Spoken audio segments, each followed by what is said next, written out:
L'amour sincère, sain et profond existe vraiment. Le grand but de la vie, c'est pas le savoir, mais l'action. On surestime souvent ce qu'on peut faire en un mois, mais on sous-estime souvent ce qu'on peut faire genre en 2 ans. Donc si tu veux que ce soit atteignable, pars du principe que ça l'est. Aujourd'hui, on se retrouve pour mon anniversaire! Happy birthday to you! Happy birthday to you! En fait, je suis totalement en train de vous mentir parce qu'on n'est pas le 17 avril quand je filme cette vidéo, on est le 8 avril. Happy birthday to me! Voilà! 21 choses que j'ai appris en 21 ans, moins 9 jours. Les choses que j'ai apprises ne sont pas forcément dans l'ordre, mais elles se complètent plutôt très bien. Première chose que j'ai apprise, c'est que la peur ne part pas. En fait, souvent quand t'as peur de quelque chose, je sais pas moi, peur de prendre des risques dans tes coachings par exemple, comme j'ai pu le faire récemment, j'aurais pas un moment où je me dirais c'est bon, j'ai plus peur, je peux le faire maintenant. Si par exemple toi le risque que tu veux prendre c'est arrêter tes études et commencer à faire un tour du monde, il n'y a pas vraiment un moment où la peur va s'arrêter totalement et que tu vas te dire c'est bon, je peux le faire aujourd'hui, c'est le bon moment. C'est pareil d'ailleurs pour le fait d'avoir des enfants, il n'y a jamais un moment où tu te dis c'est le bon moment, j'ai plus peur, on va le faire là. Non, il y a toujours une petite appréhension. Tu peux faire en sorte que la peur soit de moins en moins grande, mais ne pars pas du principe que la peur va s'arrêter, parce que sinon tu vas jamais faire les choses dont tu as peur. Deuxième chose que j'ai apprise en 21 ans, c'est que ton pilier, ça doit être toi-même d'abord. En fait, dans ma vie, avant que je comprenne ça, j'avais toujours des piliers extérieurs en premier, genre mon copain, c'est mon pilier, genre ma meilleure amie, c'est mon pilier. Et c'est très bien d'avoir ces piliers-là, mais ton premier pilier, ça doit être toi-même. Parce que comme je le répète souvent, la personne qui sera là tout au long de ta vie, c'est toi-même. Et les gens que t'aimes, en fait, ils peuvent aussi mourir. Donc, je sais pas très joyeux ce que je suis en train de dire, hein, mais ce serait quand même possible, en fait, que ton pilier parte, même sans qu'il y ait de trahison ou des choses comme ça. Donc, vaut mieux bâtir son pilier sur soi-même et être son premier soutien, finalement. Troisième chose que j'ai appris, c'est que chacun a ses propres problèmes et que ça ne sert à rien d'envier les autres trop rapidement. Je vais t'expliquer un peu le contexte de cette phrase parce que je suis pas en train de dire genre tu sais même les top modèles elles ont des complexes physiques alors tu peux avoir les tiens et ne les envie pas, c'est pas parce qu'elles ont un bon corps qu'elles... Non, c'est pas ça que je suis en train de dire. Ce que je suis en train de dire, c'est que souvent, on pourrait croire qu'il y a des gens qui arrivent vraiment à tout faire tout le temps et qui ont zéro problème. Alors, il y a des gens qui sont très positifs, qui ont moins de problèmes d'autres, qui travaillent dessus. Et je pense que je m'inclus là-dedans. Je fais beaucoup de choses dans ce sens-là. Mais j'ai quand même, en fait, mes peurs à moi, mes insécurités à moi, comme plein d'autres gens. Et en fait, c'était à une période où j'étais dépressive, je donnais un cours de maths à quelqu'un et la maman de cette fille-là me disait que son ancien prof de maths particulier s'était suicidé. Et elle me disait que ça se voyait pas tant que ça. Bref, qu'elle était un peu surprise et tout, et je lui avais sorti une phrase du style oui, mais c'est pas les gens qui sourient forcément qui vont bien, quoi. Et elle a fait tilt, tu vois, et elle m'a dit t'es dépressive? Parce que genre tu souris beaucoup.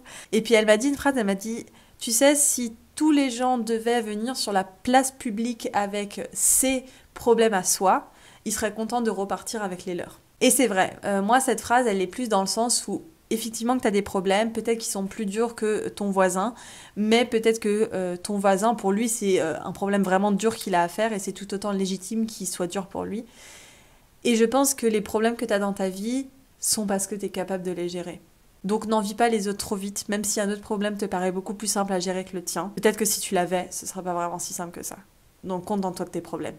Quatrième point, c'est que on ne peut pas te reprocher d'être honnête.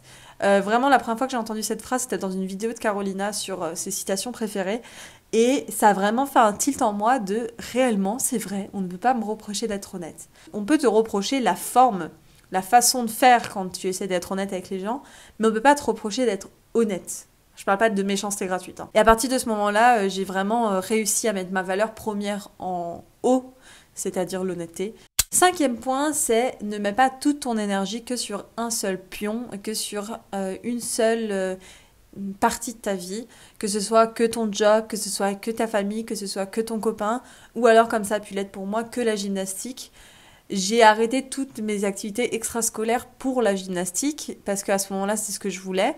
Et je dis pas que c'était une mauvaise décision, mais que si c'était à refaire, je continuerais au moins une passion à côté. Et je crois pas que c'est parce qu'on passe de genre 30 heures par semaine à 29 heures par semaine, dont 1 heure de danse par exemple, que j'aurais été moins bonne. 6e point, c'est que la peur des autres n'est pas la tienne. Typiquement, là je vais te mettre en avant le Brésil, c'est que je vais aller au Brésil là dans 2 semaines je crois, et que tout le monde me met leur peur, genre tu vas atterrir dans une fusillade, tu vas avoir plein de gens comme ça, on va tout le temps te prendre toutes tes affaires. Alors je dis pas que ces peurs n'existent pas, mais ce ne sont pas mes peurs. En fait, moi, typiquement, la peur que j'avais, c'était est-ce que quand je vais arriver à l'aéroport, je vais savoir comment aller chez Laetitia? Donc, la peur des autres n'est pas la tienne. J'en parlerai plus en profondeur dans un podcast qui va arriver sur le stress et l'anxiété et aussi sur mon programme qui va arriver cet été. 7. Tu ne peux pas régler toutes les injustices et c'est pas grave. En fait, quand je suis rentrée dans le monde du véganisme, je me suis rendue malade à essayer de régler tout le temps toutes les injustices. C'est un peu une vision pessimiste de la vie, mais pas tant que ça en fait. La vie est injuste, c'est plutôt une acceptation de la vie, c'est que elle est injuste. Je peux pas me battre pour tout. Tu peux faire ton maximum et c'est génial. Quand tu peux te battre pour une injustice, fais-le. Et c'est ce que je fais. Mais il y a des trucs sur lesquels tu n'as pas tout pouvoir et souvent si tu consacres plus de temps à celle-là, vu que ton temps est quand même limité, tu auras moins de temps pour les autres, donc tu te sentiras toujours frustré. Donc finalement, c'est que face aux injustices, fais ton mieux si tu peux agir, agis. Si tu ne peux pas, accepte et fais du mieux pour que quelqu'un d'autre puisse agir aussi. 8. L'échec n'existe pas, seuls existent les résultats. Ça, c'était un truc que tu retrouvais en haut de mon site pendant très longtemps, simplementdeborah.com. D'ailleurs, je l'ai enlevé parce que je trouve que je voulais mettre autre chose, c'est tout. Mais ça résonne toujours autant en moi, c'est que j'avais un point de vue sur l'échec très simpliste, voilà, qui était qu'à partir du moment où tu n'avais pas le bon résultat, c'était un échec. Et en fait, quand je me suis rendu compte qu'en fait, non, c'était juste un mauvais résultat, dans ce cas, il suffit de faire des nouvelles choses et tu auras un autre résultat, qui sera pas forcément le bon, mais tu en auras un autre dans tous les cas, jusqu'à arriver au bon. 9. Les êtres humains sont votre plus grande ressource. En fait, quand je parle de ressources, c'est vraiment de ressources en tout genre. Typiquement, je sais pas quand sera sortie ma vidéo sur le fait d'être coach et légitime, coach autoproclamé et le problème d'illégitimité plutôt. Je vous ai expliqué dans cette vidéo que j'ai pas la formation la plus ouf du monde ou quoi que ce soit. Mais par contre, je suis vraiment persuadée que les êtres humains sont ma plus grande ressource. C'est-à-dire que je trouve que tu apprends tellement dans l'échange avec les autres quand tu es prête à écouter les gens. Mais tu en apprends même sur des choses que toi, t'aurais pas eu l'idée d'apprendre dessus. Et en fait, c'est génial parce que là, je me rends compte que les êtres humains et à plus grande échelle, les êtres vivants quand même, c'est un truc qui pourra toujours t'apporter des choses extraordinaires que tu ne serais même pas soucié à la base. 10, c'est une notion que j'ai vraiment découvert genre il y a 1 semaine et demie. C'est essayer d'être productif plutôt qu'occupé. Et vrai, j'ai vraiment beaucoup de mal avec le fait de travailler moins et quand même que je mérite un salaire ou quand même que... Enfin, ces choses-là, tu vois. Et en fait, je crois que c'est la réalité de beaucoup de personnes qui font du 9h, 19h. Je crois qu'il y a vraiment peu de moments dans ta journée où tu fais vraiment des choses productives et que la plupart du temps, t'es juste occupé. Et en vrai, j'ai fait le test sur 1 semaine. J'ai diminué mon temps de travail au moins de 2, voire 2,5 avec les mêmes résultats. Genre, j'ai eu du temps libre. Genre, j'ai eu un week-end. 11. L'amour sincère, sain et profond existe vraiment. Il existe surtout quand tu arrives à le ressentir toi en premier. À partir du moment où tu arrives à le ressentir toi en premier, tu es déjà convaincu que ça existe. Mais en plus de ça, l'amour sincère, sain et profond existe réellement de la part des autres aussi. Et je trouve qu'une fois que tu es prête à la voir, c'est extraordinaire ça. T'es vraiment pas convaincu de ça. Et là, je le suis et c'est trop génial. 12e, le voyage t'apprend beaucoup. Moi, je dirais que le voyage t'apprend surtout sur des choses en fonction de la personnalité que t'es, tu vois. Et évidemment, en fonction de où tu voyages. Donc voilà, le voyage t'apprend beaucoup. Et t'apprend surtout ce dont t'as besoin. 13. Un truc que je répète assez souvent, mais tu as le droit d'être heureuse. Je t'avais fait une vidéo sur est-ce que tu mérites d'être heureuse ? Mais en fait, pendant longtemps, j'ai capté que j'étais pas heureuse parce que je m'accordais pas le droit de l'être. Donc si tu te l'es toujours pas accordé, fais-le. D'ailleurs, tu peux me dire en commentaire 3 choses, toi, que tu as appris depuis que tu es né. Du coup, j'aimerais bien que tu me dises l'âge que tu as et les 3 choses que tu as appris dans cet âge-là.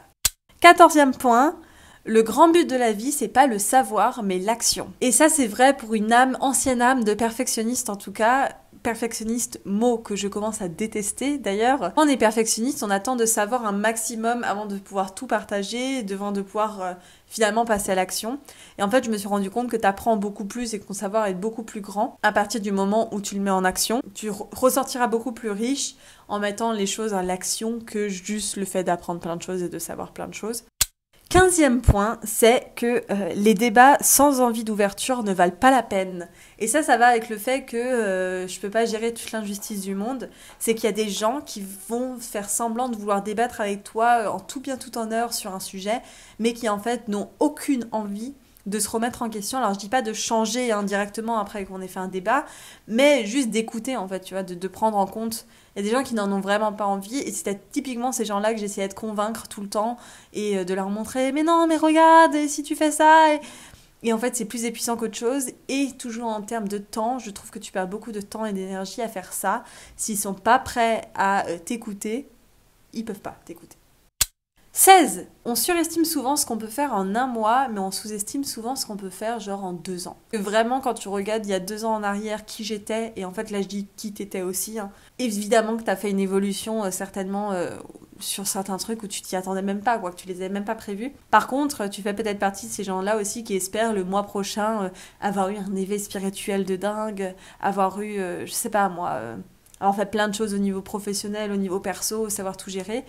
Donc voilà, n'oublie pas que souvent on surestime ce qu'on peut faire en un mois, mais on sous-estime souvent ce qu'on peut faire en 2 ans. 17e point, là c'est un besoin que j'avais, que j'ai eu du mal à m'avouer pendant longtemps, et finalement je l'ai compris, je crois que j'accepte plutôt bien, c'est le fait que j'ai besoin d'inspirer les gens. Et que c'est d'ailleurs aussi en grande partie pour ça que je suis sur YouTube. Pas que pour ça évidemment, parce que j'adore partager, j'aime aider et tout ça. Mais dans le fait d'inspirer, je trouve qu'en fait il y a déjà cette notion de partage et d'aider et tout et tout. Et en fait au final, je trouve que cette part de mon ego, elle me fait faire des choses plutôt cool. Donc je la laisse plus ou moins vivre. Des fois quand même, je lui dis, eh oh, t'es pas obligé d'inspirer tout le monde sur tout le temps. Et si t'inspires pas tous les gens du monde, c'est pas grave. Enfin c'est pas grave, tu vois.